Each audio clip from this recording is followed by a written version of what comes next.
I'd had probably a dozen major league interviews throughout my lifetime. And, some of them didn't work out because I needed more time. Some of them they wanted a blonde, or they just wanted a look that I didn't have. Were they interviews for play-by-play or for like the host gigs?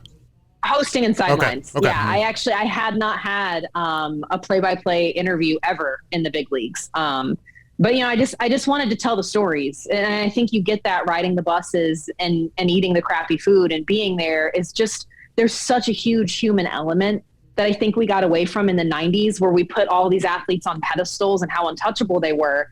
And then you started seeing that divide come back. Like, fans don't relate to all those untouchable things. They relate to those smaller minutia that you only get when you have the people who embed themselves with these teams who can tell those stories. So yeah, I had a couple different in the mix that I thought maybe could work out. Okay, another big league opportunity, great. I'd gotten to the point where you kind of start to temper your hopes. And when I talked to Baltimore, I had no idea. I thought this was just kind of a, let's get to know each other. You're geographically close if we ever, for some reason, need a once-off fill-in for the role. But you're always going to take those meetings. Mm-hmm. And so they flew me up in February, had lunch. And again, just a meeting of the minds. What do you notice? What makes you tick? What do you think fans want to see right now with the philosophy of how we connect them to the game?